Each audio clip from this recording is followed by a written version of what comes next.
So today we're going to start the retreat, or actually last night you began it. And so what retreat means is we're retreating from unwholesome actions and thoughts of body, speech, and mind. So retreat doesn't mean that you go sit in a cave, because you could go sit in a cave and your mind could be filled with all sorts of rubbish. Okay, so what we're really retreating from is the mind that is filled with ignorance, anger, attachment, self-centeredness. Yeah, and so listening to the teachings, meditating, discussing, all of these are things that we do, techniques that we use in order to effect that kind of retreat that we want to actualize inside of here. Okay? So it's very, very important to remember. Otherwise you think that retreat is just putting your body in a certain situation, but that's not exactly it. Okay? So while you're here at the Abbey and in retreat, try and be just here. Okay? Your body is here. Keep your mind where your body is. Because, you know, before you get here, you tend to think about coming here. Yeah. Then as soon as you get here, you think about where you came from. And then tomorrow, when you're about to leave, you think of where you're going. And you've never really been here. Yeah. You know what I mean? It's like the body's been here, but the mind's been in the past, it's been in the future. You know, it's making plans, it's digesting from where it came. Try and just be here. Now, in our meditations, you know, because we'll be doing the 8 verses thought training this weekend, we'll be contemplating different situations and so forth that come up with other people.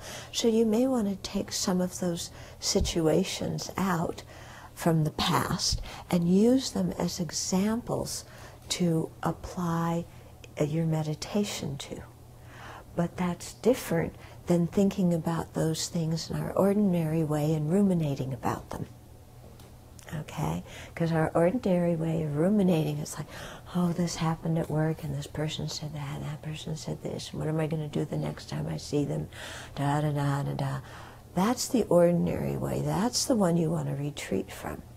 But let's say if we're talking about how to cherish others, and you realize that you were angry with a colleague, well, you can't cherish them when you're angry with them. So then you remember that situation, and then you apply the Dharma methods to change the mind. And so you think, well, that person was suffering. You know, it wasn't that they meant to harm me, they were suffering. Somebody who's suffering, I've had that experience. You know, they're an object of compassion, not an object of anger. And so you take that situation out and apply the Dharma to it, okay? But that's very different than ruminating about the past, okay?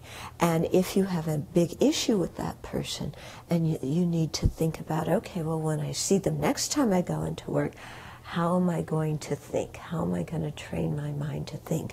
And so you practice training your mind to think that way, imagining meeting that person again. Okay? That's very different than the ordinary way of, well, when I see them, I'm going to feel uncomfortable, and how am I going to deal with my discomfort? Well, I just won't look at them, and I'll go the other way, and I'll say nasty things about them behind their back. And, you know, no, that's not what we're practicing this weekend. That's the thing you want to retreat from. Okay?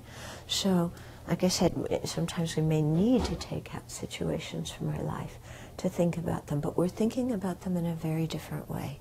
And if you find yourself spinning around them, getting confused, ruminating, you're not meditating at that time. Okay? So you have to stop and say to yourself, this is not what my meditation is supposed to be about. Yeah, and you know, what am I supposed to be thinking about? How am I supposed to be training my mind? What do I want to do? And then bring yourself back to what you want to be doing and go in that direction.